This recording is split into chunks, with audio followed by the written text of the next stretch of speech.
address or arrest the problem that we're facing. The other issue that is in relation to NSFAS is the student funding model, of which we are in the process of reviewing as per the resolution of the Lekgotla. I believe all of us currently, we understand that we have two schemes that we are using. There is one that is looking at the missing middle, which is a comprehensive student funding, and there is this one, which is more of a grant that is provided through NSFAS. On skills revolution, what we are saying is that as the country, we have a number of untapped or unexploited reserves of either natural resources or mineral resources. So what we are saying is that what we need to do as far as skills revolution is concerned is to make sure that we align with what the job market demands. So we are saying we have to review our curriculum as much as we're expanding in terms of TVET colleges, but we need to also relook at issues of the curriculum so that we also meet the needs of the economy. The other issue around it is that we said we want to expand in recruiting artisans so that we are indeed in line with improving skills and education to grow our economy. I think that's what we have from our commission as far as PSET is concerned. Thank you. Now we do the clinical side of the doctor's pact. Dr. Mutsoaledi. Thank you very much, and thank you for the opportunity. I think just taking over from where my colleagues ended, especially the colleagues dealing with economy, I want to bring to your attention that anywhere in the world, there's no possibility of economic growth if the population is sick, because an unhealthy workforce cannot drive the economy. Stranded people who are stranded by ill health, of course, and also hunger, will also produce stranded economies. So when you listen to my colleague here, Comrade Mamuluku, talking about the economy, you then realize that it must be linked with both skills in education and health to produce a healthy nation. I'm sure many of you here are aware what HIV/AIDS nearly did to our country if we did not intervene. The level of absenteeism in the mines, in the schools, in the factories was overwhelming, but we have to put it under control. So that's why health issues are so important. Now, in dealing with them, we are simply guided, apart from resolutions, but in going on with our work, we are guided by the 6 building blocks of the World Organization. In simple language, we are very lucky in health because the WHO, the World Health Organization, which many of you started knowing of during the COVID era, has already declared that a health system anywhere in the world has got 6 building blocks. And countries must make sure that those 6 building blocks, which you may call pillars, they stand strong all the time. If any one of them is weak, the population will feel it. They won't know, of course, that is a building block. They won't know anything about that. Many don't know about World Organization, but something, they will feel that something is wrong or something is missing in their everyday life. So for that reason, we cannot make mistakes. The first building block is leadership and governance of the system. Who is leading healthcare, right from the clinic level, hospital level, and until. The second one is access to essential medicines and other commodities. You may remember a few weeks ago, there were problems in the Eastern Cape where they ran out of syringes and needles. Fortunately, it's corrected. People felt it. They didn't know that is one of the building blocks of the World Organization, but they felt that something is lacking in our system, which was causing problems. The third building block is the health workforce, which you commonly call human resources, because it is a problem all over the world. And the fourth one is health system financing. I'm going to be visiting this one before I sit down, because it's also very important. Health system financing is how you finance your health system in that country. We're not talking about the budget here. We're talking about financing the whole system in totality. The fifth is the health information system. You'll be surprised to know that in this world of extremely advanced technology, many countries are still suffering on the health information systems, which I'm also going to explain in a short while. And the last one is the health service delivery system. In what packages do you deliver health to members of the public? If I'm a woman and I'm pregnant, what can I expect from the health system? What's my package? How am I going to be taken care of until I deliver? And if I deliver a baby, that baby who's arriving in the world for the first time, what is there for this baby? What can the health system offer this baby so that the baby doesn't get stunted or is able to be a productive member of society? Now, those are the building blocks. Now, in the middle of these building blocks, I didn't put them in the order of importance, is health system financing, which has now become a very, very hot topic in South Africa. That's what we call NHI, health system financing, as one of the pillars of the healthcare system. If it's not resolved, we will persistently and consistently feel that there's something wrong in our healthcare system. And we are doing so. So the resolution that has been taken is that we must move very fast to start putting together Section 57 of the NHI Act. Section 57 is about transitional mechanisms, preparing to put up committees, boards, etc. And there's a couple of them that we'll be dealing with. Now, I'll come back again to the issue of NHI, because at any rate, I know it's foremost in your mind. When you see me, the first question on your lips is about NHI. I know that. So I won't run away from it. That's why I'll put it up front. But I want to talk about the health information system, because I made a statement here that you will be surprised to learn that in this fast, the world of artificial intelligence, etc., many countries are still struggling with the health information system. What actually do we mean?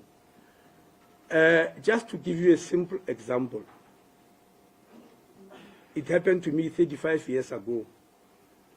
You'll be surprised to learn that it's still happening today, 35 years later. That's when HIV/AIDS was starting to manifest itself. I was running a practice in Skukune. A gentleman entered my practice. After examining him, I concluded that he must be HIV positive. At that time, there was no rural facility that could even diagnose HIV, not to mention treating it. We just could not even diagnose it. What we used to do then, you apply to the bigger hospitals, which are all in Gauteng. In our case, it was the Den Garangua Hospital, which is called George Mukari. If it's urgent, you get an ambulance immediately, you transfer them. If it's not urgent, you apply and wait for a response. So I applied, described the symptoms, my findings, and said, please take over. I suspect this person is HIV positive. The response came within 2 weeks. They said, this man is our patient, is already on treatment for HIV and AIDS. We don't know why you want to start from the beginning. But that was happening because there's no integrated health information system. So what am I talking about? Any patient, even now in modern day South Africa, you can move from facility to facility in the public sector, from facility to facility in the private sector, from facility to facility between the private sector and the public sector, from doctor to doctor. You can move to 10 of them. All of them are likely to do the same thing to you, because they simply won't know that this has already happen to you. There's no mechanism of knowing. And so that's why we want an integrated system. Now, fortunately, we have already gone to CSIR because we argued that South Africa has got a lot of knowledge and facilities which can do these things. We have gone to CSIR to ask them to develop a homegrown system, because part of this problem is that there are many IT companies. Each one of them wants you to buy their product, and they'll tell you what it can do and all that, and you buy it, then another one comes. So we said, let's have a homegrown system, which is owned by us, which is open source, which nobody can claim. The CSIR has worked on it, health patient record system. We are now busy piloting it in the Free State. And just yesterday, we moved the pilot into a private practitioners to start including private practitioners around to see where we can integrate with them. So we are very happy about that piloting. And what we need to do is to accelerate it. Now, coming back to NHI, as I said, we are going to implement Section 57 immediately to make sure that we get going with transitional mechanism. But simultaneously, we are intending to run massive roadshows, workshops, and meet all the role players and relevant stakeholders to understand their concerns. The war that is raging about NHI, in it, you will never hear any person, whether in parliament or outside or in the healthcare system, who will say, I'm against universal health coverage. They will all say, we support universal health coverage, and then put a big but.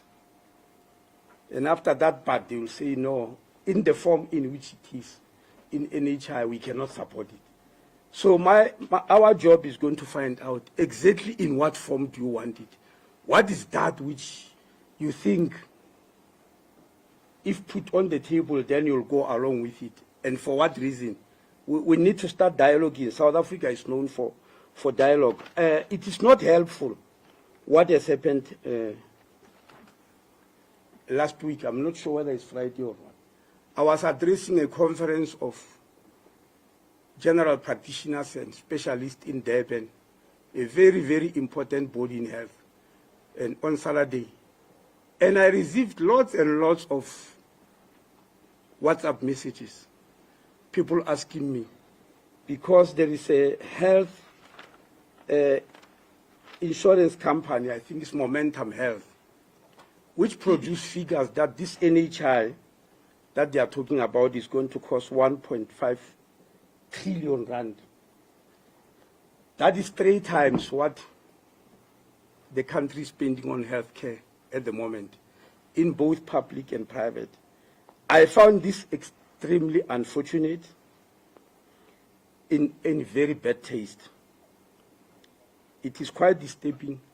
It doesn't build a nation, because all it does is to create fear and uncertainty for people to live in fear. It's a scarecrow to scare them off that this system that the government wants to establish, it needs 1.3 trillion rand, which we do not have, of course. It's bigger than South Africa's budget. I found it quite unacceptable. And I think scaring people like that, to me, is tantamount to mathematical hooliganism, if you want me to put it that way. It's some form of mathematical hooliganism, which an advanced country like ours should not be doing. Because I'll tell you, if maybe you think it's very complex or, I'm not very clear. Minister Kubai is a Minister of Human Settlement. Inside Human Settlement, there's a housing portfolio.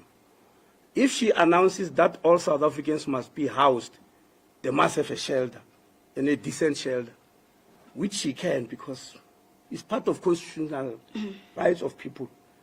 If she says so, then somebody rushes to Sandton or Constantia or Bantry Bay in Western Cape. I hope I I got it correct.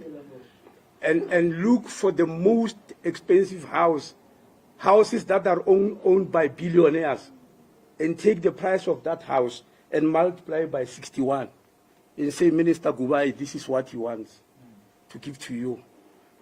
You know, isn't that some hooliganism of some sort? Because the country will live in extreme fear and disturbance. It can't be accepted. Yes, yes. That's why I'm using the word mathematical hooliganism. And I think I'm right. Because you can't do mathematics to scare people, and especially do mathematics in such a grossly wrong way. And why am I saying that? Who told them that in NHI? We're just going to say every South African must get health care and pay whatever amount, and the state pay whatever amount. Perhaps you may not understand me. Let me give you a very simple example. I like leading by simple examples. If you go to Soweto, or right here to Katlehong, or whatever township is there,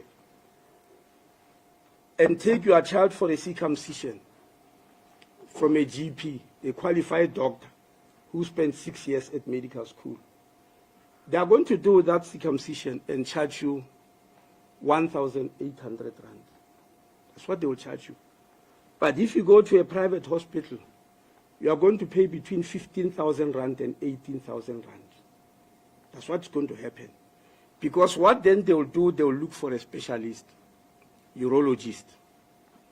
Because private hospitals are mostly run by specialists. They'll get a urologist. A urologist, as a specialist, has trained for 15 years to be where they are.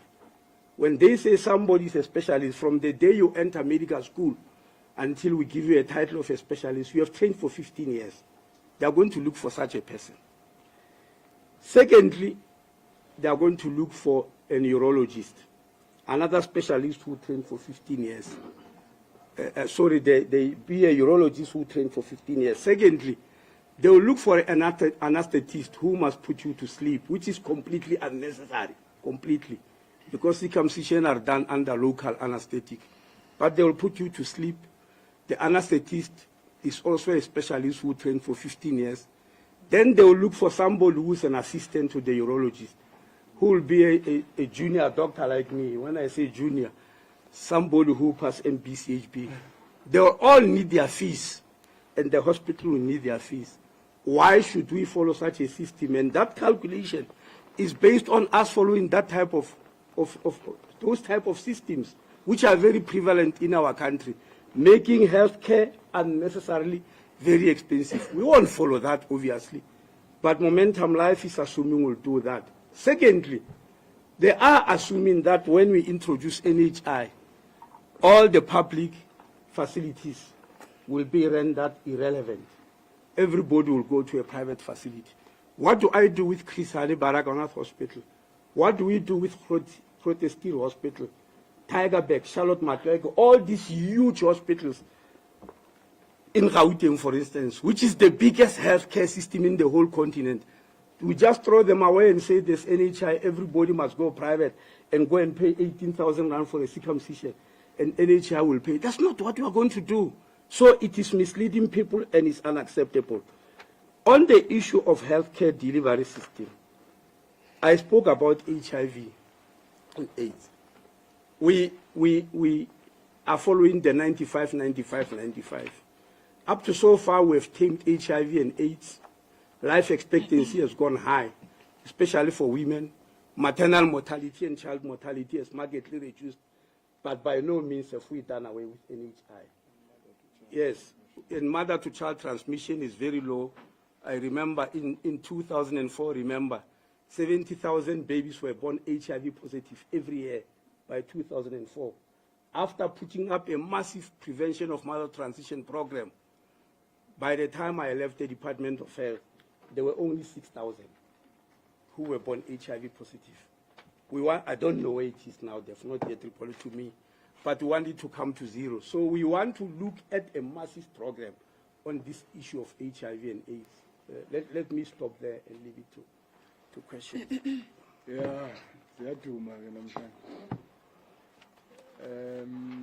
Let's take hands for those who have questions. time around I'm starting on my left. Kize, Shannon, you'll be the third one. Junior, fourth. Aviwa, your hand is up. Fifth. Debo, sixth. Business Day, I see you there. 7. News 24, see you. What the hell means? Mawande, I see you. Ruth, I see you as well. You're in front of me, so you're always with the last year. Sanginani, Dano Balungile Mkize from MRS Power Podcast. From what? Respect Power Podcast, Bahanzani. Oh, Yeah. So that's how we. okay. This question goes to Umamu Nkabani and to Doctor. She's also a doctor. She's also a doctor. Okay, doctor. Okay. No, Mama. Bye. Yeah. In terms of education, what assessment method do you use in terms of assessing the takes in of children from from basic education all the way to varsity, in comparison to how the economy is functioning, so that they can be placed into the economy? What assessment do you from basic education, varsity, and to workplace? What assessment method do you use in such? To make sure that you eliminate the unemployment and then in terms of Minister Motsoaledi, in terms of the earlier we had the policy minister, in terms of ukusebenzisana naye for social ills, for instance, is there a interlink with your department? Minister of Police. Of police, yes. Minister. Remember that depression is caused by social ills, some of the social ills, and then it leads to criminal elements. So, is there an interlink communication or program that you and Ulokunjana Sebensanai, as well as the basic education as well, because labantwana bayafunda laba from basic all the way up. That's all my question. That's all. Thank you. Shannon? Good afternoon. Shannon Merricks from Kasi Broadcasting Africa. I think now we are talking economics. I must give my title. All protocol observed. I'm the executive chairperson of Kasi Broadcasting Africa. And I have to do this deliberately because we're talking economics. The president in his State of the Nation, he talks about the economics, you know, when I was listening to him reading, I said, this makes sense. This is the only way you're going to solve, whether it's crime, health, NASFAS, whatever. You need to say, let's put a straight issue on the table, which is the economy, creating jobs and so on. Now that that's on the table, on health, I think the minister is, you know, is nice. The minister is saying, or let me say, I'm saying what you are saying. I'm not saying you saying, I'm saying. You are saying the NHI, everything in the media has been a miscalculation. There's only been negative reports about the NHI. You can agree or disagree with me. But there's not been one positive article in the media about NHI, and I read as well. Now, when we look at NHI, when we look at NASFAS, now I'm just going to put them all in one pot. You have industrial parks in Soweto. You have Baragwana. You have a university in Soweto. You have Maponya Mall. But here you have industrial parks. Orlando Industrial Park, Jabulani, Fine Town. You have all those. And within 5 kilometers, there's a hospital. There's over 25 schools. There's all these things that needs to buy goods and services, whether it's linen, whether it's tables, whether it's chairs, whatever. But as as the President put it, we need to reactivate or get the things going. So what is the plan to do the simple things, not the difficult things, the smart city and that, to say we need tables for the schools. Where's the closest industrial park? Because they are there in all townships. 100 townships in South Africa, there is already industrial parks. How do we say to those small businesses in that industrial parks, in 7 days, because the support is there from the economic cluster, you're not paying rent, the state will pay your rent, you're not paying water, you're not paying light, you have to be a South African, you have to create 6 jobs, you have to be registered for tax and so on. You know, in those industrial parks, I think 10,000 jobs can be created in less than a month. Then every South African, those 10 million that didn't vote, will say, yes, there's the simple things are done. Let's now wait for the difficult things, the smart city and so on. With NSFAS as well, the state is putting money into student accommodation, into security, into transport. But how do you filter that money? And I want to be, how do you filter that money to benefit blacks? Because in Joburg, those buildings are owned majority by whites. It's demographics. But if people in Soweto can provide accommodation, if people in township, you can then empower a family. A Magogo can clean the 6-room or 10-room, whatever the case be. And that's how we lift people out of poverty. I think my airtime is finished for the ANC briefings. Thank you. I'm going to give him a tag as a delegate. This is what it does. You are next. Hello, yes. I'm Nellie Payton from Reuters. I also have a question on the NHI. Sorry? I'm with Reuters. Nellie Payton. Reuters. Oh, yeah. I'm about to tell you.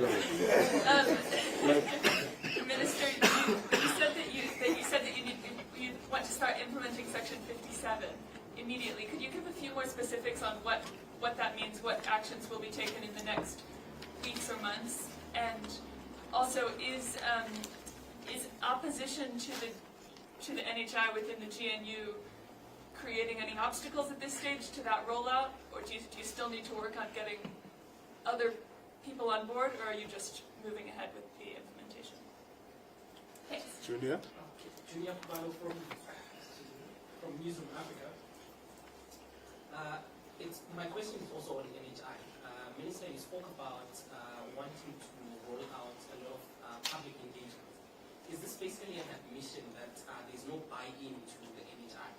Because I'm assuming that there was a lot of public engagement before the bill became an act. So why is there another need to roll out this public engagement? Thank you.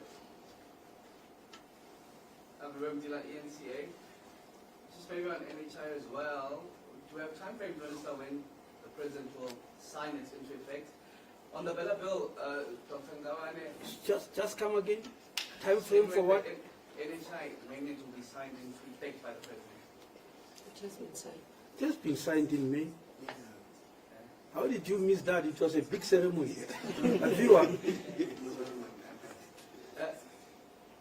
Dr. Ngawane, just on the Bella Bill, it seems like the Minister of Basic Education wanted to be sent back to Parliament. Are you seeing eye to eye with the Minister when it comes to the Bella Bill?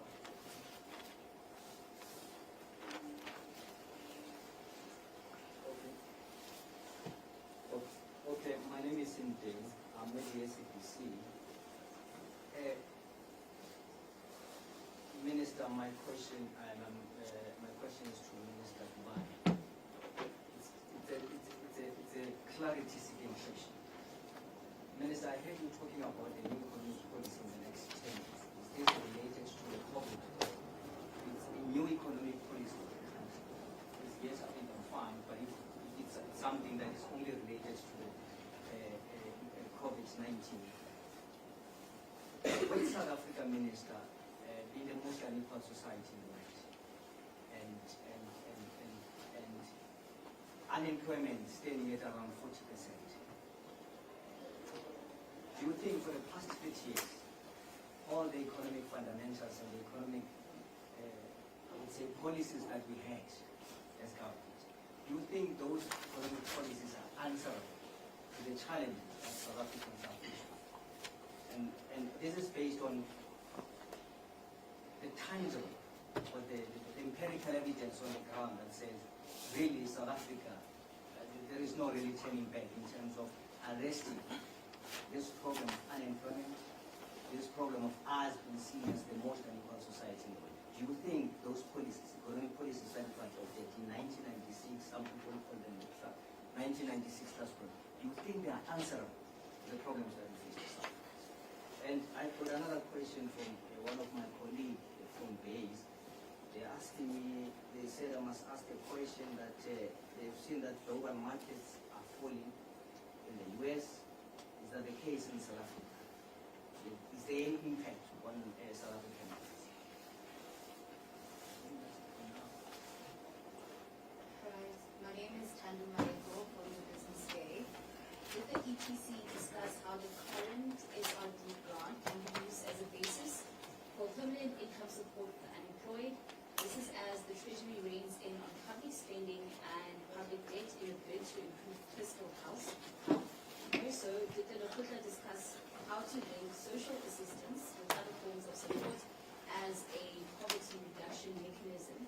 Also, considering that there is litigation against the implementation of the NHI, this is for the Minister of Health, do you think that the government will be required to revise its timelines of the Act's implementation, including phase 2, which is mobilization of financial resources? Thank you. Let me be clear. Are you saying we must revise our time frames? Is that the question? Because of the litigation. So I'm asking if the litigation will push back the time frames, and then that will make it required to be revised.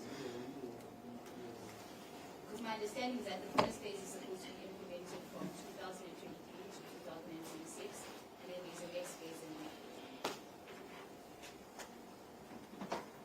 Papa? Apologies if I missed this part. I did step out for a bit. Did the Commission subcommittee talk to basic income grant? 2 weeks before the elections, the ANC announced that it would deliver a BIG within 2 years policy. Was it an election gimmick? The other day we had the DSG say that South Africans have raised the alarm to say that they suspect the ANC does these election gimmicks towards elections. Was the announcement that the IG would come in 2 years part of electioneering, or did this commission speak about expediting the delivery at all? Thank you. Sure. Good afternoon, leadership. My name is Mohan from the Sunday World. Maybe let me write on what CMTN said, Minister Kubai, around BIG. But my question is, you speak, for instance, about the cost of living that is too high, a grocery basket of 3.5 comparison to 4 point something minimum wage. How do you align the three, for instance? You as you correctly put it, 3.5 basic grocery basket, it's 4.1, 4 point something minimum wage. This BIG, do you align with those numbers, or do we continue with, is it what, 370 now? The thing, the COVID thing, 370, that used to be 350. How do you align the three to ensure that you don't have people who are aggrieved, that you say, one of the reasons that people who are aggrieved is that you have these imbalances where minimum wage doesn't even come close to covering total cost of the household. How do you then, when you do that BIG, make sure that it addresses those questions? On the issue of skills revolution, you speak about the review of the curriculum to meet the needs of the economy. How far do you go with that? Do you totally overhaul the curriculum? In fact, what are the identified problems with the current curriculum that South Africa has? And in fact, most probably at universities, higher education courses that are offered at that level, and how do you fix those going forward? Minister Mutwari, on the big elephant in the room, NHI. So when you talk about these massive roadshows and workshops that you are going to do to meet role players and stakeholders to understand their concern, what is the intention of doing this? Because this thing is gone now. Someone would say, okay, are you guys pulling wool over our eyes, or are you starting the process of it? Like, can you just explain what is it that you intend to achieve with this roadshows of meeting stakeholders and everyone else that is concerned about NHI in its current form? Is it likely to be reviewed if there's an overwhelming view that in its current form it won't work? And who do you listen to? Because also there will be a lot of lobbies from powerful forces, others, and then there will be the man on the street who is probably happy with it in its current form, but doesn't have the power to lobby and elevate their voices, for instance, in platforms like the ones we offer as mainstream media. How do you balance those views in such that you don't elevate one view against a view that might be popular, but is not, is not reverberated in the mainstream media? How do you address those? Thank you. Oh, no, Lunga, you come afterwards. Yeah. Next. Thank you so much. Good afternoon, Minister Spitzo, Kayus. Minister, rising non-communicable diseases. Now a looming health crisis in the country, and the World Health Organization is also reporting that not only in South Africa but throughout the world globally, making us, or maybe telling us about cardiovascular diseases, respiratory diseases, cancers, and diabetes, and something which is very much closer to me, Minister. Minister, in the past, when HIV started, we used to have public awareness. And currently now, because of these diseases now, we're starting to see them. We don't have such. What is the NHI telling us, Minister? When are we going to have this public awareness, Minister, so that we educate people? I'll give you an example, Minister. I engage a lot with people living with diabetes because I'm a warrior. Most of them, Minister, who've lived with the disease for 10, 15 years, even today, they don't know the difference between type 1 and type 2 because of lack of education. And I give myself time to try to explain to them and to teach them about that. So people need that, Minister, where we are, public education or awareness on these incidents. Thank you. UFM? Yeah, thank you. I'm Hawalo Magolego from UFM. Minister Mtwaledi, on the cost of NHI, there's been concerns that the public health system is already overburdened. In particular, having to service foreign nationals. I would have seen an attempt in the past by then MEC for Health in Limpopo, Ramatuba, to say the neighboring countries should perhaps find a way of compensating South Africa. Has that part of the expense been considered as to where will the money for that come from? And then a question on the economy, Mekubai, successive ANC conferences have decided on mineral beneficiation, but that's all we have had. We've not seen much implementation of that. And I heard now in your presentation that you just mentioned it very little in passing, if I could put it like that. Is it something that the ANC has given up on to say it's not possible? This is how, because I'm tying that to your ambition of embarking on a massive industrialization project as to how do you industrialize when you are unable to do that basic part of it. Thank you. Lunga, you're the last of Thank you very much. My name is Lunga from the Mail and Guardian. Minister Mtwaledi, just on the NHI, maybe to just clear things up. We know obviously it's been signed into law, but when is it that we are going to go to 911 without having to worry about medical aid? Just the date to say, okay, maybe by this is when we can walk in for free. That, because that's I think that's what people want to know, to say when. We know that you are implementing it, but when? And on the issue of job creation, Minister Kubai, how does government, because in the past 30 years there have been a lot of issues, how does government now create those jobs, and in what areas would government be necessarily focused on, in areas where they basically create jobs? What are some of those areas you'd be looking at to say, okay, this is where government is looking to create a certain number of jobs in such industries? And also I wanted to ask about the issues like things like NYPA. Do those things even still work? Do people benefit from such things? And what are those some initiatives that government is trying, maybe will create for entrepreneurs to actually flourish? Because I don't know if anyone, these things of NYPA, but yeah, I don't know, but yeah, that's basically my question. Thank you. Okay, we will respond now. Ulu has want to join Shannon soon and be a delegate inside.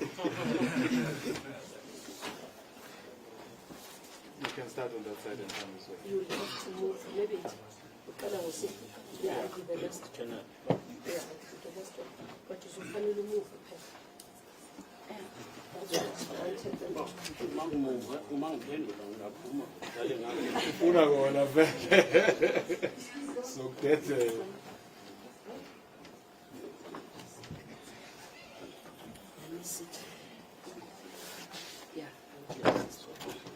No, thanks, Comrade Zuko and comrades and all of you. I'll take a few questions. The first one, I'll pick two. Chair,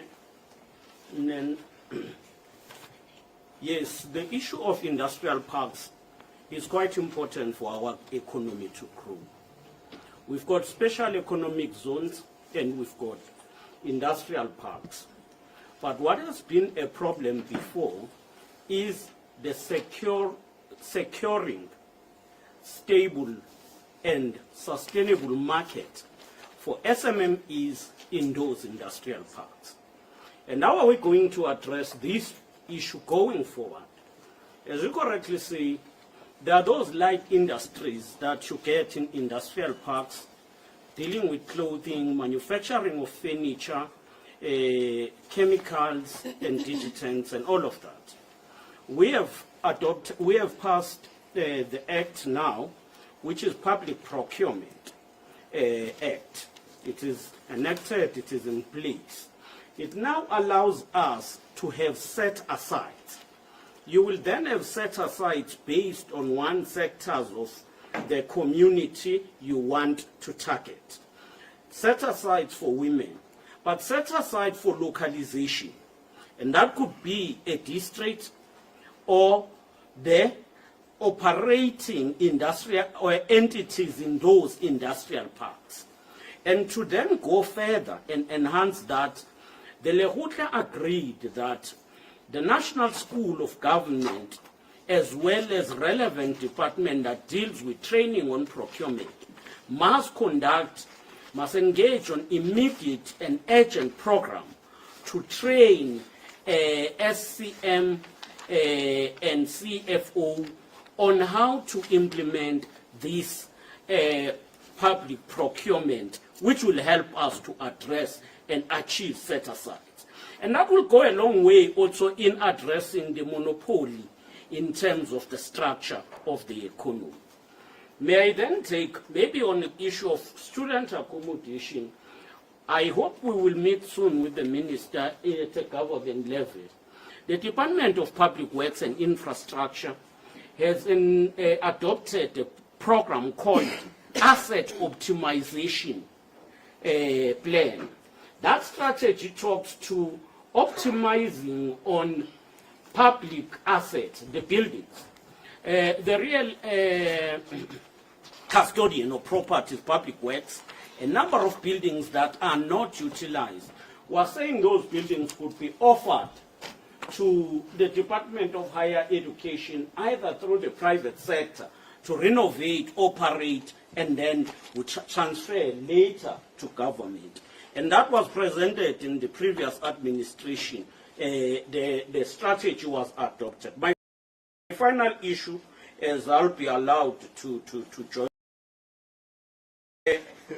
where are these new jobs coming from?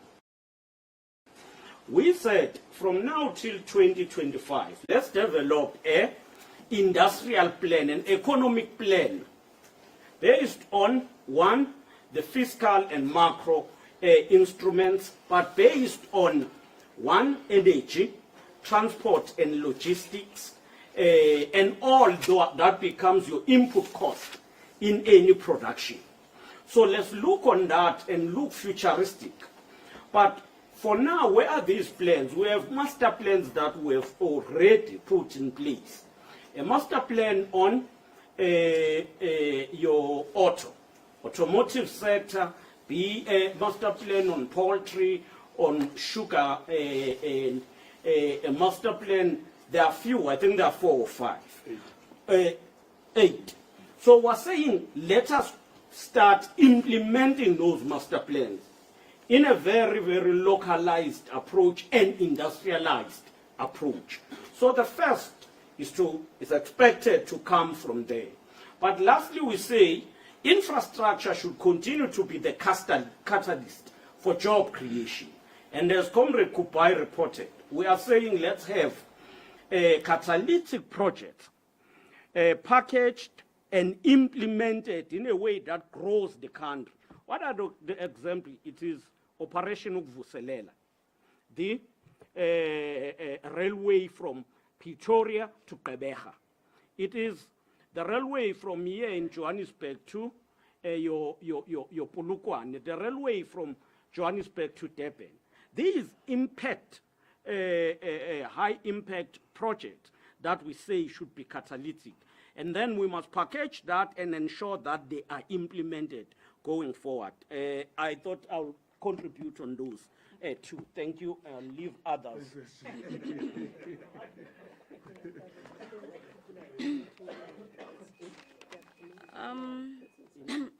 I'm also going to respond on either 2 or 3 issues that have been raised.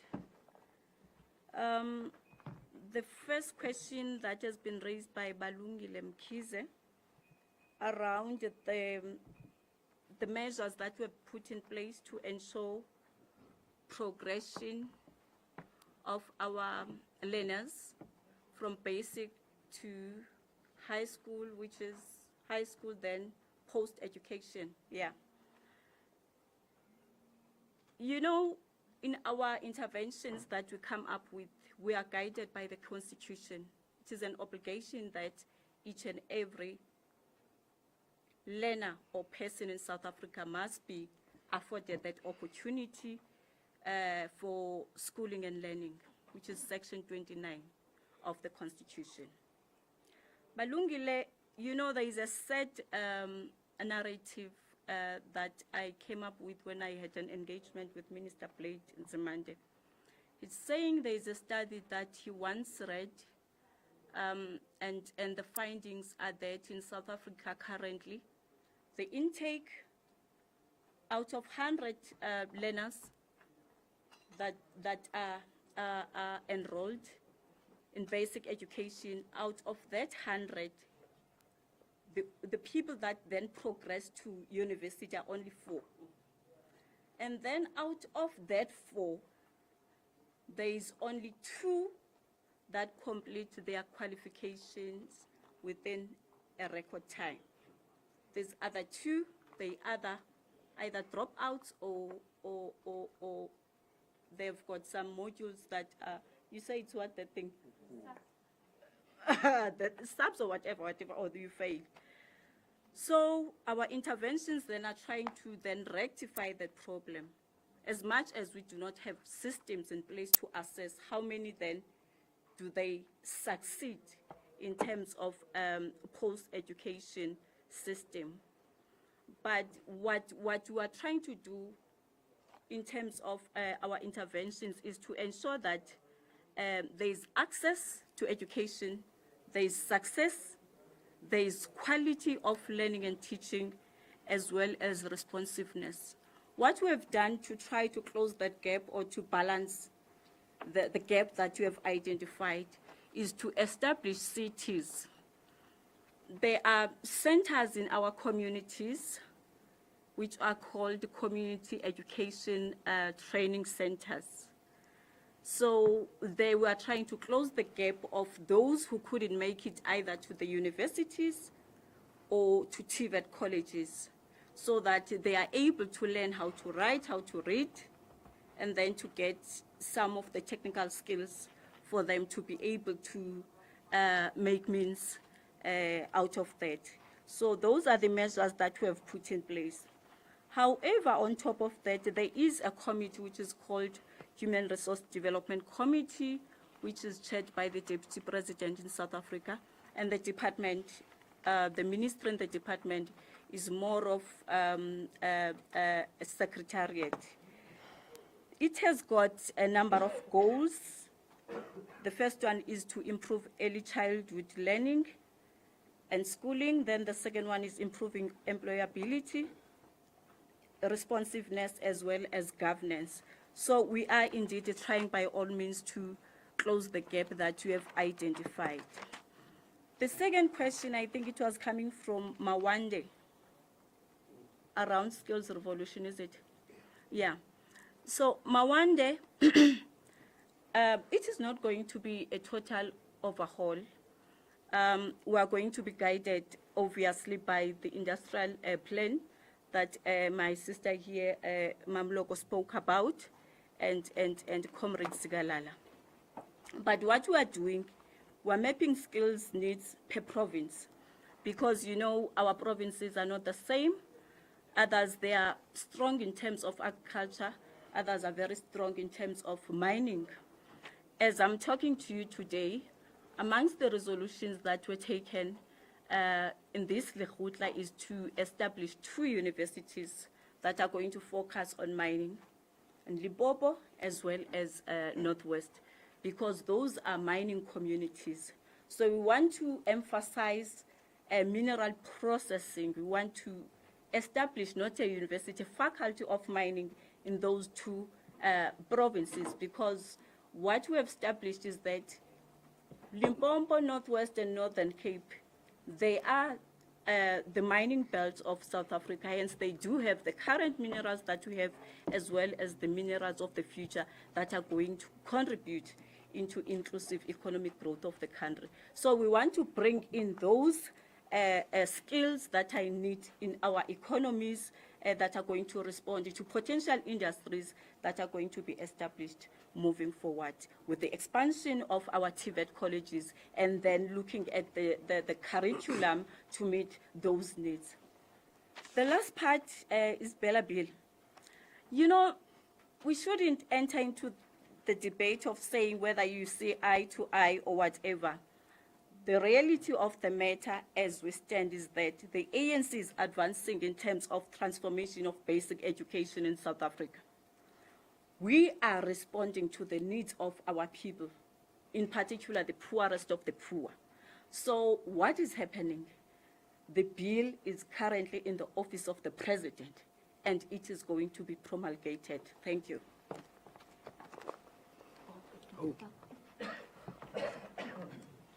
There's no second round. Oh, I see her going away. No, if you Okay. Thank you very much. On the issue, maybe just to pick up on what Comrade Nobuhle spoke about, a viewer on the Bella Bill, noting what the minister, I did see what the minister said.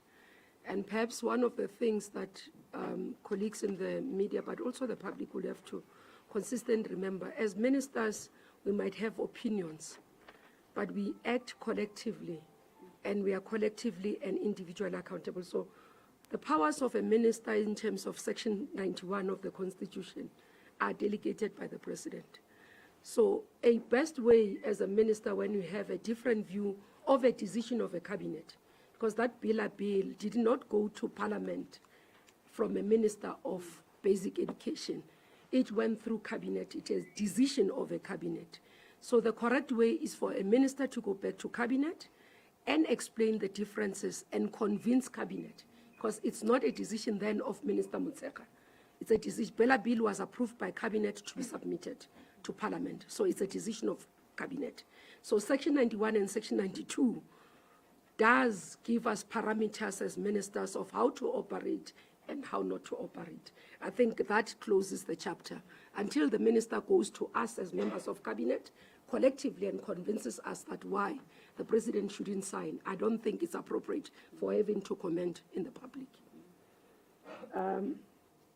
Coming to the issue, I think, Shannon, you spoke about the issues of where the jobs will come. And just quick one, I won't take long. What we did to plenary and to ANC, we went and looked at the composition of where jobs are, and I think some of the colleagues spoke about that. I think you asked, Lunga, where will these jobs come from? When you look at how the sectors contribute to the jobs, for example, the biggest contributor, and we were trying to make sense of whether those sectors will continue to be the growth for us to expand in terms of the jobs, or whether we'll have to go back to some of the areas where they're suppressed to be able to support them and get the jobs from. So, for example, currently you would have what we call community, social, and personal services contributing 24% of the jobs, followed by trade, catering, and accommodation, 20%. Now, when you look at trade, catering, and accommodation, the outcry is that majority of the people in this 20% are non-South Africans. And that's why one of the pronouncements is to say, we should be able to say some of the jobs must be preserved for South Africans. And most of us, as we grew up, would know that even as students, we could go and work in retailers, as part-timers in restaurants, and first time as you graduated from school, the first thing you could do, you would not stay at home. You'd be able to find a job in a retailer. And that assisted a lot in terms of the job. So we were paying attention to that to see. But when you look at construction, construction is currently contributing 7.5% in the jobs, but it's currently, it's actually a 2.4% in the GDP. Now, construction has potential to grow. And we looked at what are the other issues that are affecting us to be able to get more in terms of the jobs, but also contribute more. Because previously, if you look at the statistics around 2008 and before, you'd find that construction was around 8% contribution to GDP. So it has shrunk. Now, part of what we had to pay attention to is issues to say safety and security must help us with the issues around construction mafias. Because today to construct, it takes longer and it's more expensive. So that's why you've got to be able to look at those things. Now, this is what we are doing with the jobs. It's not saying that government alone. So I'm answering two questions, two colleagues. I think it's Shannon and also Lunga. Government has a role to play in creating a conducive environment, enabling, for example, the mining licenses that has to come so that we can bump up a lot of mining licenses and mining rights to be given. But secondly, in terms of the energy security, we know that when we had load shedding, quite a number of mines reduced in terms of productivity, and therefore the jobs were affected. So it's part of the role that we have to play in intervening, responding to the restrictions or constraints, but equally when we play our role as government is to look at our areas. For example, what we have been doing in presidential stimulus job creation, those then will come in. So we'll play a role in terms of ensuring that where we have vacancies, we must fill them, because we can't talk about job creation when majority of the departments do not fill vacancies, sit with more than 20% of vacancy rate. So that's part of what we're emphasizing is a balancing act that we understand private sector and public has a role in playing in terms of the issues. I think the issue of SMME can be emphasized. That's why we are bringing it to the center as well. That we don't want just SMMEs to be supported in terms of funding. One, consumption of products produced by local businesses, SMMEs. And one, that's why we made one of the examples as school nutrition. You are coming to the hospitals, who makes the linen? And Comrade Motsoaledi will have to come back and tell us how they are also ensuring that we can. I was saying to the colleagues there, some of them, that the inclusion of even the public procurement bill actually is an enabler, but it doesn't preclude, no law actually stopped us from ensuring that we can implement set aside. For example, in human settlements, we're already implementing 40% set aside for women, 50%, and we can account out of our budget in terms of construction how many women in business. That's why we were able to sign an social compact with them. So we are saying we are going to monitor now. Each department must account. Comrade Mtswaledi will have to account. It's not in the ETC, but because he runs a major department, will have to come and tell us, how is he supporting SMMEs? So we want to see this tangible work, and we are saying the state is the biggest procurer, and therefore we should be able to utilize the levers of the state to be able to intervene and deal with poverty and unemployment. The reality today is that more people are living in poverty. That we can't run away from. I was saying to the colleagues, we read a study, and it's coming to what Ndebo was saying.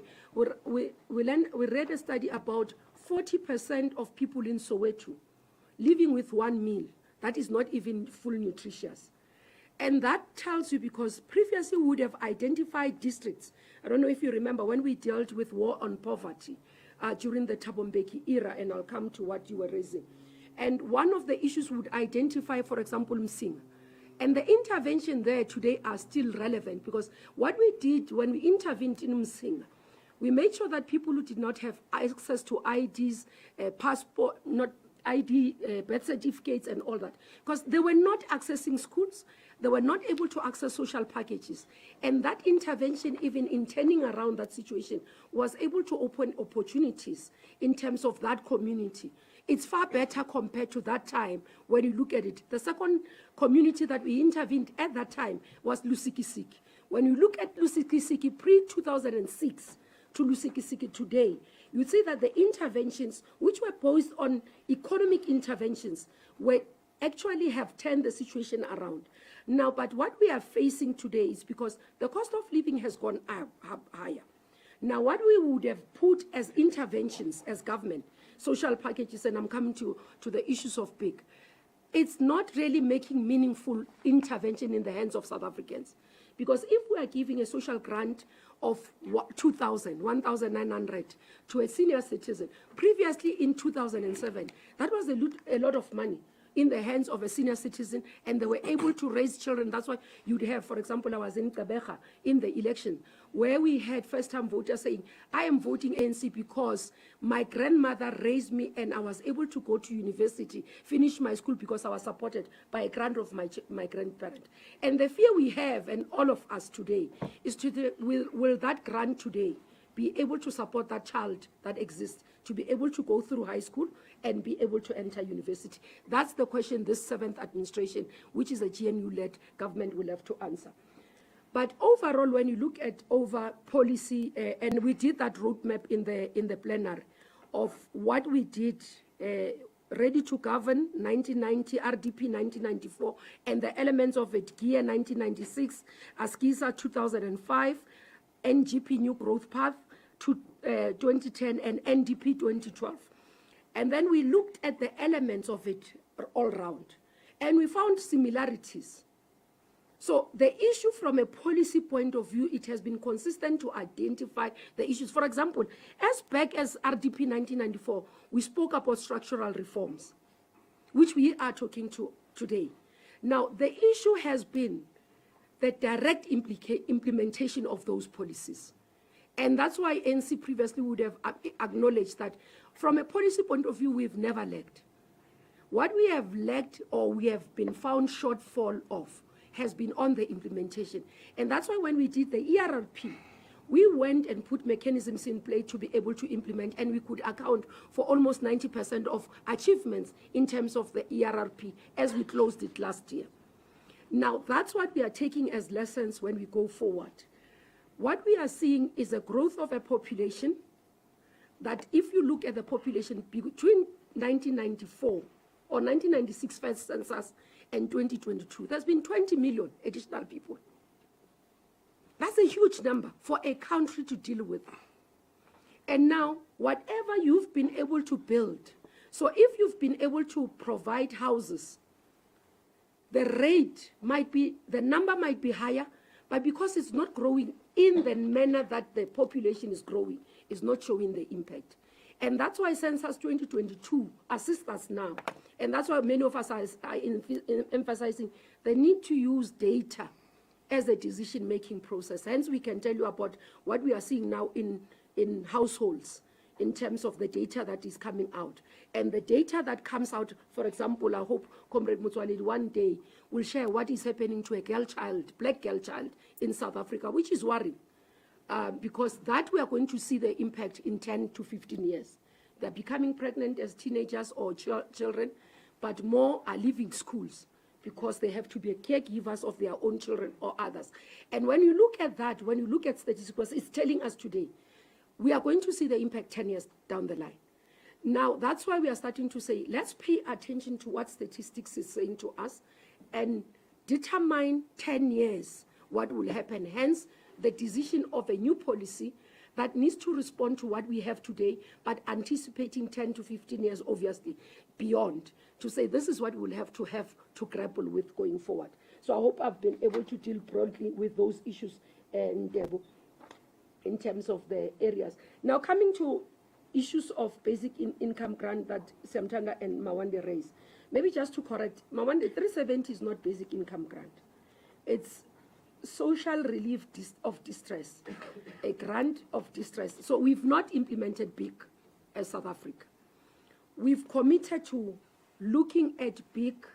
So we said we'll utilize the SRD as a basis to learn and take lessons from there to be able to implement BIG. Now, and Semtanda is asking, was it an election gimmick? It's not an election gimmick. When you look at what Niva Makhetla would have written, I think, an ABBA, about poverty and how households have to be intervened and the obligation on the state to intervene to alleviate poverty, it tells us that we have no option but to implement BIG as a country. Now, the challenge we have, and that Minister of Finance will be correct, where is the source of funding for BIG? And that's what we must answer. Whether it's going to come from tax, others are saying we are already overtaxed. Whether it's going to come from reprioritization, we'll have to look at it. But the lessons out of SRD tells us that there are people, for example, in terms of our system, that have benefited that shouldn't have.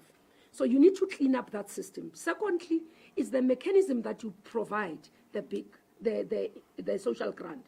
Because most of the time you find that when you allocate 14 billion, then you can end up with 5 billion going into the process. That's what we need to deal with so that we see value out of the money. So once we are ready to say we are ready to implement, the mechanisms have been finalized between all of us, we'll be able to implement. What we can say is that there is a need for BIG, there is a need for us to intervene. The modalities have to be finalized and how it's going to be. Others are arguing that it has to have exit strategy.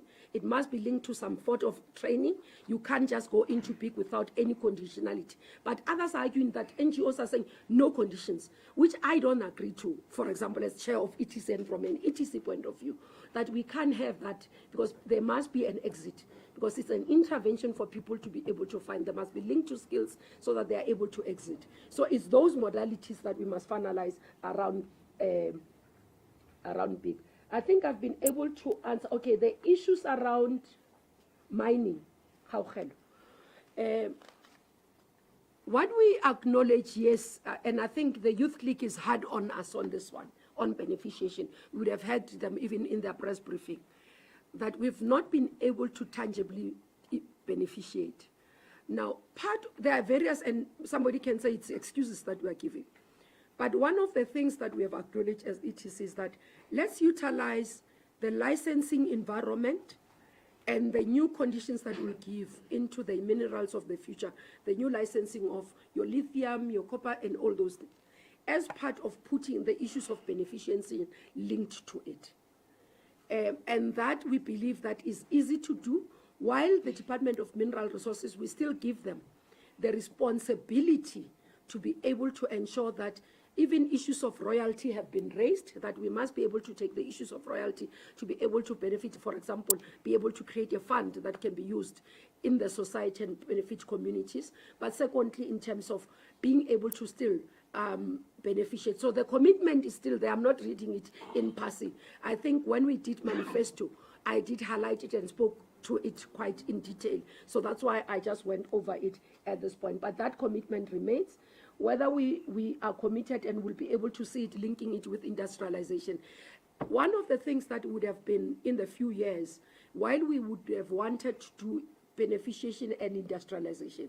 We must acknowledge that load shedding was a stumbling block in that process. It was a constraint, because there is no way you can increase burning of smelters and doing all those things when you do not have energy security. And that's why we had to pay attention to the energy security to be able to deal with that. Last point, the issue of NYDA. NYDA remains a critical institution for young people. There are many beneficiaries there. I think what we need to look at is the funding model.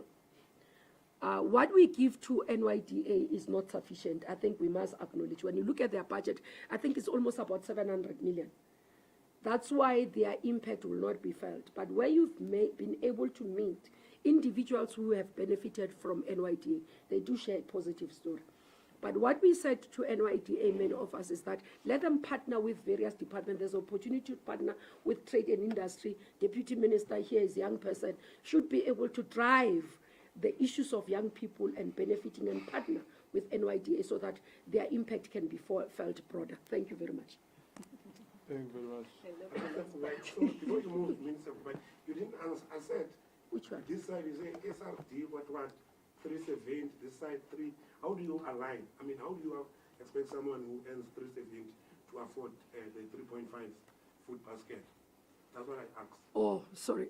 I answered, so the second part of your question I didn't answer. That one of the 370, I was answering in the big, I linked it to Siamtanda. The issue is acknowledgement. Remember when we did the 350, it was during COVID. So we intervened during COVID to be able to give some level of relief. And it was based on what the state can afford. So there was various mechanisms that were intervened with the workers through UIF, with SMMEs and them. Now, where we are now is to say, let's deal with the issue of poverty in detail. Let's analyze. It's not only the 350 that we are analyzing in terms of affordability.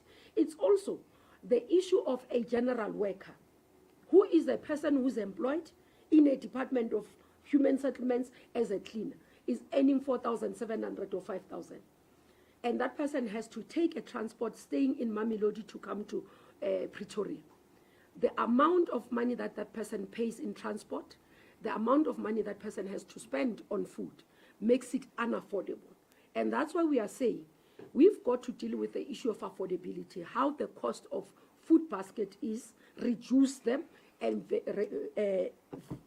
VAT removal, zero rated, number one. Number two, we must address the cost of transport.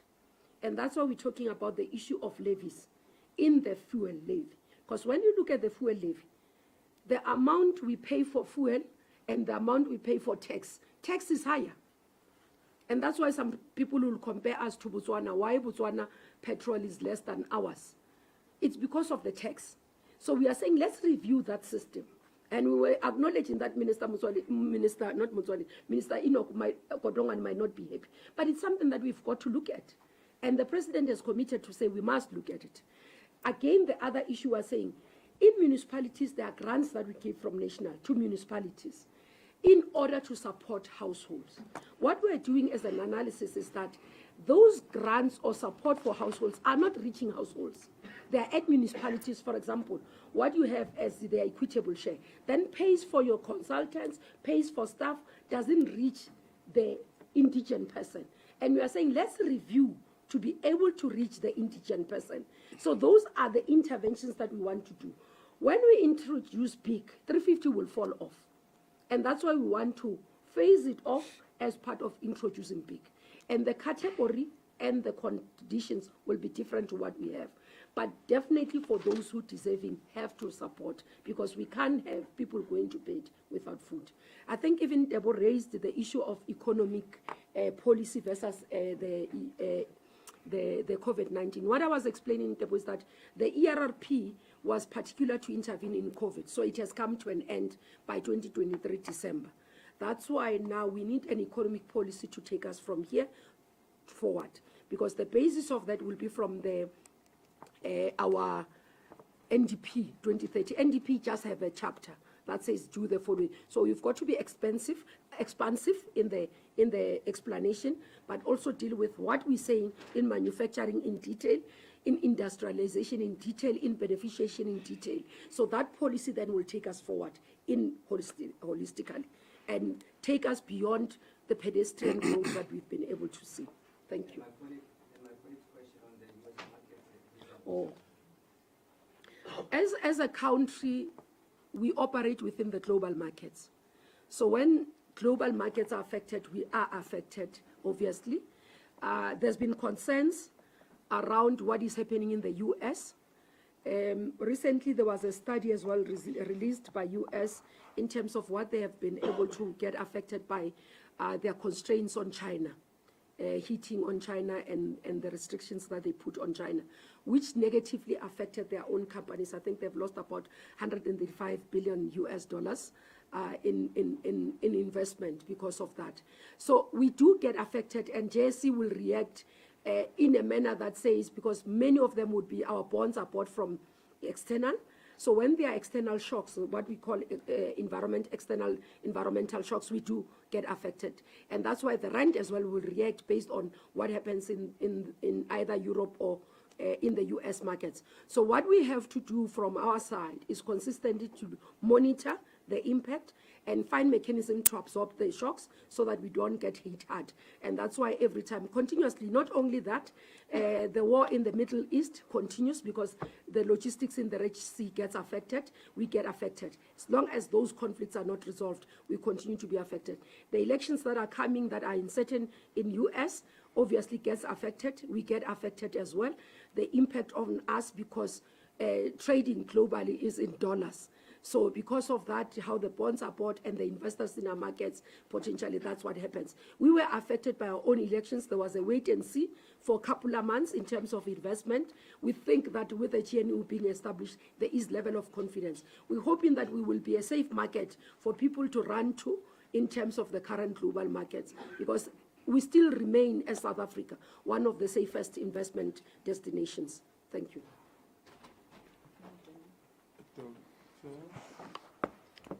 Okay. Oh, there's no need for me to move. Oh, there is a need.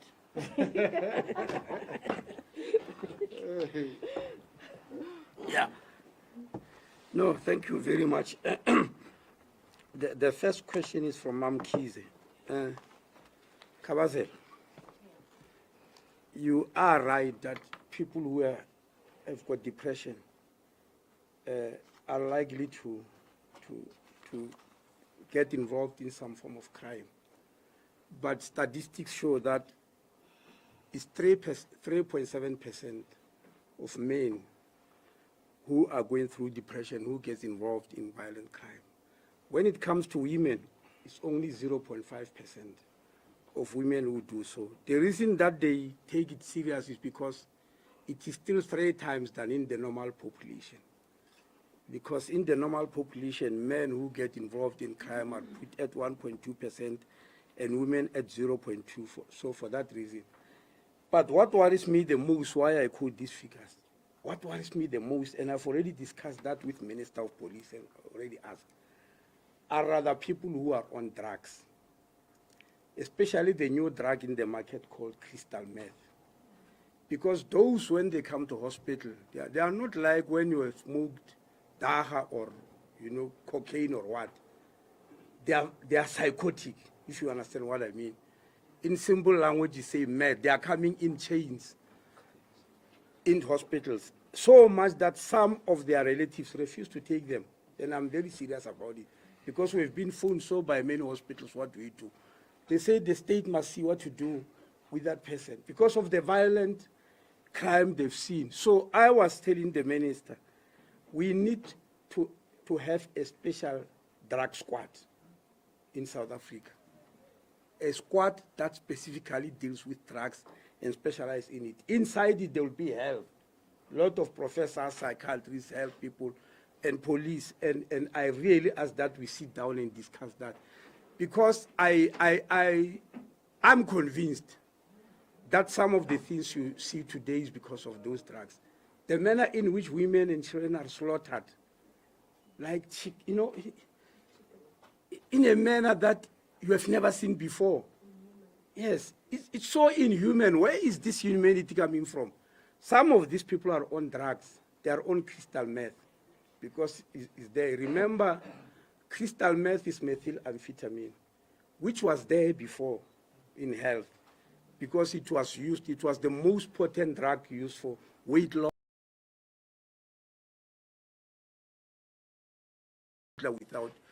without them wanting because of crystal meth. Yes, but the reason that it was banned, is because it had these side effects of producing violent people. They banned it. Now people have found a way to manufacture it, and only a drug squad can dismantle that. Otherwise, we are in big trouble as a country. Now, Shines, yeah, you know one positive story about NHI in the media. You're 100% correct. I've noticed that. Anyway, yes, I've noticed that. Is it Nelly from Reuters? Yeah, Nelly. Yeah, the transitional mechanism under Section 57 is that is phases. Phase 1 is from 2023 to 2026. We are in the middle of that phase 1. It's about the president has already signed an act. We don't have regulations yet. We need to do them. We need to establish quite a number of committees, ministerial advisory committee, committees on health technology. All that needs to be done. And including the fact that as a consequence of NHI becoming an act, at least 11 acts of parliament passed throughout ages have to be amended consequentially. The Medicine and Related Substance Act passed in 1965. It has to be amended. Occupational Disease and Mines and Works Act passed in 1973. It has to be amended. Health Professions Act 1974, Dental Technicians Act 1979, Allied Health Professions Act 1982, Medical Schemes Act 1998, Mental Health Act 2002. All of those, including, last but not least, Traditional Health Practitioners Act 2007. They all need to be amended to be in line with the issue of national health insurance. So it's a whole lot of work. Your second question was an obstacle to NHI in national, in Kunu. Yes. Yes. What I've heard is exactly what I said earlier. I heard all of them saying we are not against universal health coverage, but coming to say, but certain aspects are worrying us. And I'm saying everybody who say they are against NHI, there was an article which was sent to me by a prominent doctor who is now in Parliament, who was a president of Health Professions Council, presumably against NHI. I read it twice and I said, but which area are against NHI here? I agree with him on most of the things he has written, but so 90% of the things, yes, here and there are smaller things on which you won't be on the same page. So the obstacles I'm talking about is people saying there are certain aspects I don't like. And I know in quite a number of legislations, people will say so.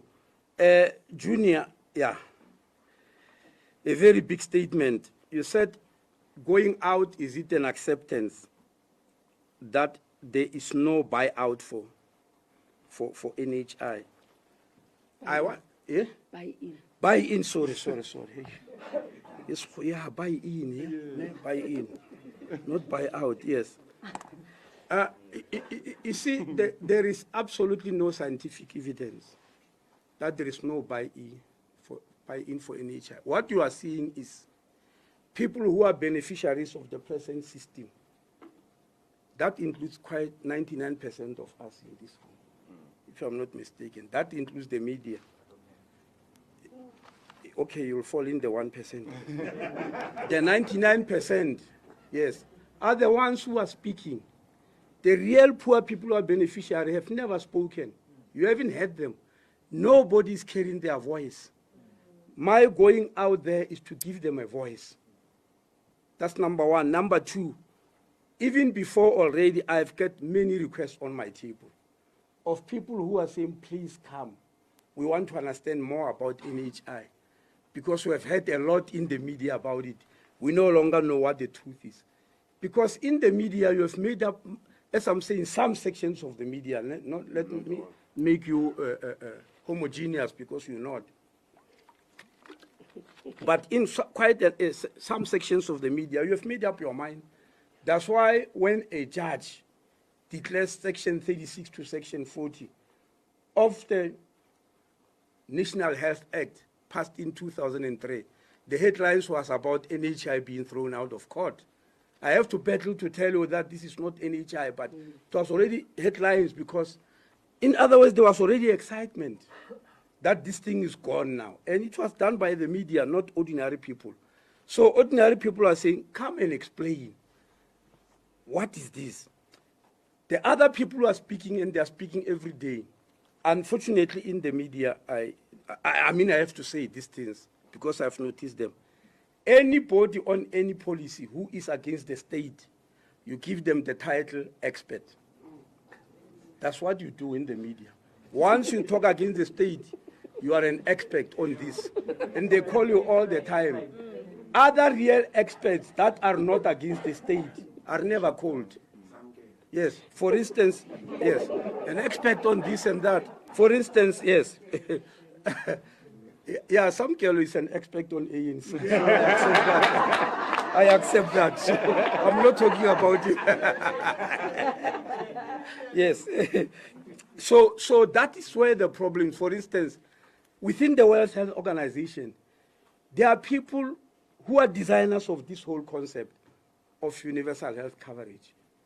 Because they were seeing, if you go to World Health Organization, they've got figures, as I'm speaking, of people around the world who were not classified poor in terms of the general classification of United Nations. You know, they are there in every country and globally. That this person is below the poverty, that line is poor, if you earn so many dollars per day. You know, the World Health Organization has got figures who were not classified poor, but because somebody got sick at home, they are suddenly classified poor. Because there is a thinking which is wrong here, that if I'm poor and unemployed, and somebody at home is diagnosed maybe with cancer, breast cancer, you know, lung cancer, prostate and all that, then because I'm poor, I cannot go to a private hospital. If they say that private hospital has got all facilities and it's not to my home, it's not true that poor people don't go. They go, but what they'll do, they'll sell the whole kraal full of cattle. They'll sell all their goats. They might even, yes, the World Organization has got figures of such people all around the world. They sell what? They cash in an insurance, a life insurance, they catch it in before time. They take a child out of university because they say your brother is dying, has got leukemia. And they were made to believe that the only place that can solve them, 100,000 rand, especially that the relationship between a patient and a doctor, it's not like the relationship between between a consumer, for instance, Mamuloko, and a shopkeeper. If you get in a shop and the shopkeeper calls extremely high prices, you'll just say thank you. You go out next door and buy another pair of shoes. You'll do that. You won't do that in health. You won't. Because based on what information? Even me, I'm a medical practitioner. If I go to any doctor because I'm having splitting headaches, puts me under MIR and all that and say you've got a tumor the size of a pin or what in your brain, I need to remove it. I need 200,000 rand before I even start. On what grounds am I going to argue? Even suspecting that, no man, this guy. On what grounds? It's life. It's life. I'm threatened. I will even say, even if he's mad, let me just do it because I want to live. I'll just say, no, go on and look for 200,000. There are people who died on the table looking for that money, while relatives are looking for that money. So these are the things that needs to be explained to people out there because they don't have that information. On Saturday, I addressed 2 meetings. I left this NEC Lekgotla The SG allowed me, don't think I dodged. Because, yes, I went to Medunsa. All the medical students from all universities, representatives were getting there because they are now mobilizing them into the Samadu Union. From UCT, Stellenbosch. After I spoke, they said, Minister, please come to our universities. We are going to line you up. That's part of the reason why I'm going out. They said we are going to line you up because what you have told us today was not easily available to us. Then I went to Durban that evening to address specialists and doctors, health experts, not media experts, the real health experts, who are professors at universities. And I spoke and they told me, please develop the plan to start moving around. We need to understand these issues very much. So it's very important for me to go to make people understand. The third reason, as I've already told you, when a person says, look, I'm not against universal health coverage, but not in this form, surely that person is worth listening to. What form? It might be that it must something small, like when I was in Durban, they were saying, no, man, in this act, the minister seemed to be having lots of powers. I don't want lots of powers. I want NHI to go on. So if it is true, after sitting with them, they convince you that you have got lots of powers, why not listen to them? When we were establishing the office of the Umbat person, meant by Professor Mahoba, I had an altercation with the portfolio committee. They were saying, no, this is too much power, Minister. Why don't you give the power to Parliament? Because Parliament will choose a better person, where now you are going to choose, your comrades and all that. I argued with them, and I'm sorry from SABC, I'm very sorry, I apologize in advance. I asked them, because members of Parliament choose SABC boards. By that time, when you're arguing, they've already chosen 3 dysfunctional boards as members of Parliament. Boards that were completely dysfunctional. And say, why do you believe as members of Parliament, when it's you choosing, you choose better things? And yes, and they kept quiet, they allowed me, I chose Professor Mahoba. Everybody realized I was not misusing my power, especially after Livy's demeaning. Because I knew him. Many of them did not know him. I don't even know who they were going to choose there. So these are the things which I want to debate with people. That when you say you don't want this part, when you say the minister have got many powers, which ones do you mean? It's not my aim to have many powers, It's my aim that everybody must get health care that is affordable and available to all, regardless of socioeconomic status. That's what NHI is. The issue of will litigation push back time frames? Litigation anywhere destroys whatever you are planning. You can't tell, you'll never know. But there is that possibility, which is very high. But we won't stop preparing. You are aware that in the media, because most of you have got an interest about NHI going away. The fact that Solidarity tried to stop the department from establishing a unit on NHI when they advertised 44 posts, the fact that Solidarity lost that case, I've never seen it in the media. Where the judge say, no, you can't stop the government from planning. I've never seen it anywhere. But the moment that another act which they thought is related to NHI is declared unconstitutional, you see it everywhere. So we don't know, but we are continuing to move. Mawande, you said what is the intention of the roadshows to review? I think I've already answered that. The intention of this roadshow, I am being called, even Abafundisi, they've called me. And I went to go running to them because I want them to speak for NHI, because the biggest spokesperson of NHI is no more, the late Archbishop Desmond Tutu. He once called me when he was in hospital in Cape Town. He said, Minister, I got very good care here because he was in a private hospital. Then he said, but when are all South Africans going to get this type of care?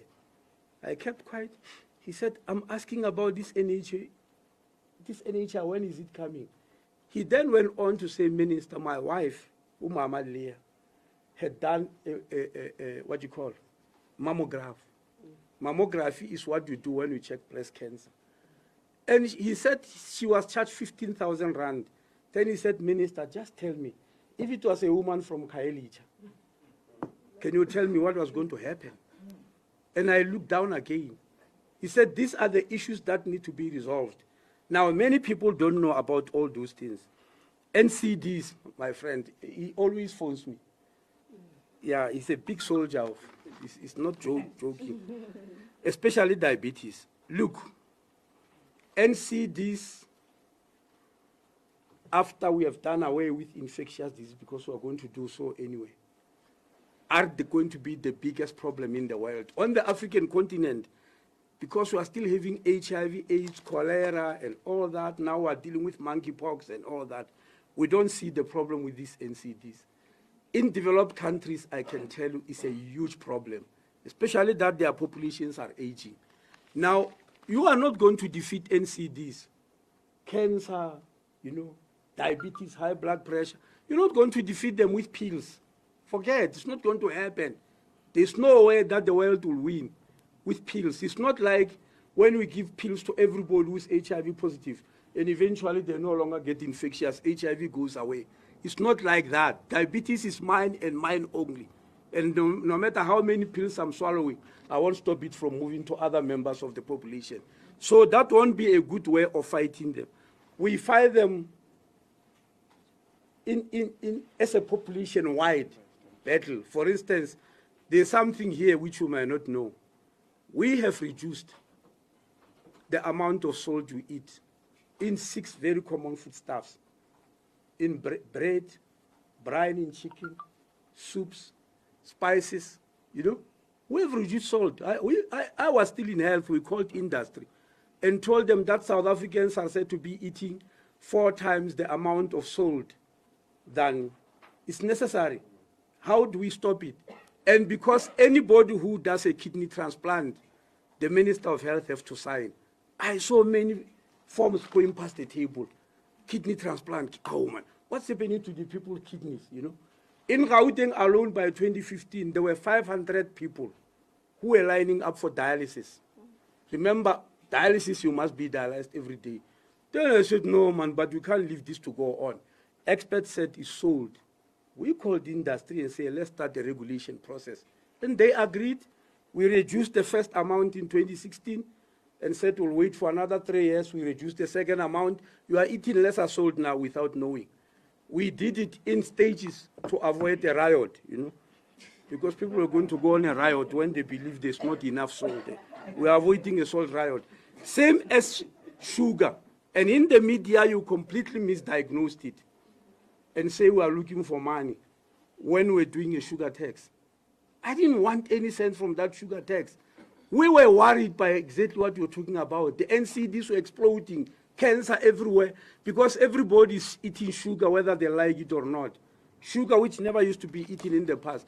We were putting brakes to say, oh, please, this is too much now. Not because we were needing the money. Now, lastly, on this issue, you are a diabetic, my brother. There are 4 ways of treating diabetes in the world. The first one is lifestyle, diet. That depends on education. That's why I agree with you. You need to educate people. They must know that they can live without any medicine whatsoever. Just by diet, lifestyle, exercise is very important. When you fail there, it's then that you start popping pills. When you fail with pills, we start giving you injections. We poke you 3 times a day. That's not good life. Absolutely not by any standard. We start poking you 3 times a day. When that fails, we start changing your organs now. You must go around looking for a new kidney transplant and all that. Surely nobody wants that. We've got to stop the things from happening, and that's education. However, on the issue of neighboring countries, my brother, this is a tough issue. How do I answer? Yeah, but it affects health very much. Let me give you this example of what we're complaining about, because I remember even Makura, when he was a premier, he spoke about this issue. When I arrived in health in 2009, the very same year, I went to a SADC meeting in Swatini. When I arrived there, the minister came to me. He said, my brother, this is too much. There was a Swati national who came to one of our private hospitals. He needed a laparotomy. A laparotomy is when they open your abdomen because there's something or they want to check something there. They charged him 500,000 rand. That's 2009, 500,000. After doing that laparotomy, the Swazi government paid. They've got a medical aid that paid. He went to the ward, got infected, and they say we need to open again. Right to Swaziland, they want another 250,000. You're going to do 750,000 rand for a laboratory. And they say, look, man, the Swazis have got a medical aid, not like ours. Because they are a tiny country, when one of their hospitals cannot treat you, they send you into South Africa via that medical aid. The medical aid pays for you. That means only the people they can't treat, because they can't just send everybody. Then they said, no, this medical aid is going to collapse. I said, why are you going to private hospitals? You don't have to. We've got academic hospitals there that can give you good care. So we made them sign a memorandum of understanding with Charlotte Matlek and Steve Biko. Even now, that process is still working. And they are a tiny country. Other neighbors don't do that. They just close their eyes and let people cross the border and say, you'll see to finish. You know? Yeah, if you don't have food and money, for goodness sake, your neighbor has God. Why don't you speak to your neighbor? Neighbor, we're hungry. Are you able to help? You don't just tell your kids, no. Lunchtime, just visit there. And you throw them away you throw them away to our neighbors and close your eyes. It's unfair. And I want to say this publicly, even though they are sensitive. When Popi Ramathuwa was being attacked by all and sundry, during that period when she was attacked, she received a letter of a patient sent to South Africa by a GP in Zimbabwe. The lady has got cancer, stage 4 already, and is anemic. And he's sending and saying, please give that lady a pint of blood. In other words, one country asking another to give. Yes, I'll tell you why that is abhorrent to me. Blood is not manufactured. We get it from the population. There are human beings in Zimbabwe. They've got blood, lots of it, for that matter. Yes, they've got blood. All they need to do, if they don't have the technology of taking that blood, is to come to South Africa and say, look, can you help us with people who are going to get people to donate blood in our country? Instead, they close their eyes and throw over the border. It's unfair. And part of the reason is that heads of states on this continent, and it's the only continent, when they are sick, they go to other continents, leaving their nationals alone. And we have asked that must stop. Okay. Okay, yeah, no. So they'll abandon me and run off. Yeah, the last one.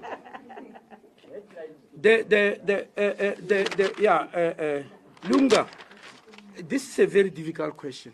When medical aid policy started in 1967, nobody could ask this question. When is this going to happen? At what stage? Well, you said, are you going to run free into Netcare? That's what you said. There are 3 ways for paying for health in the world. 3 ways. There's no other one. The first one is mandatory. The second one is voluntary prepayment. What medical aid is. The second one is cash or fee for service of out-of-pocket, which is regarded worldwide as the most primitive method of paying health, which is what we are doing mostly in South Africa. There's no free there. Yes, it paid somewhere before you are sick. And NHI is mandatory prepayment. Medical aid is voluntary. Cash is out of pocket. It's outdated. We don't expect the world to go and live like that. So it's difficult to tell you now that this time will come. One thing for sure, we said NHI is not an event. It's going to be implemented. It might take up to 15 years before we arrive there, while we are busy implementing. It might take something like that. So it's not easy. It's going to be a lie for me. Even countries around the world, which started long ago, are still implementing certain parts. The UK, from 1948. The Seguro Popular in Mexico from 2001. Brazil, Thailand, Norway, Australia, Finland, they are doing that. Americans, of course, they were delayed when Trump said, no, this Obamacare is nonsense. But countries start, and it's a lifelong thing. You are at no stage will you say, we've implemented NHI, is over. It's not possible. Medical aids, the first policy started in 1967. Believe you me, go all to all these medical aids. They change something every year. They change policies, they change schemes, others fall by the wayside, others rise, others merge. Then they will tell you, we no longer pay for this, we pay for that. We'll pay only if you come during the night, during the day you pay for yourself. Stories like those. So it's a lifelong thing. Thank you very much. Okay, that's it, folks. I might just give you an inside foot when the president is closing. Give me a second.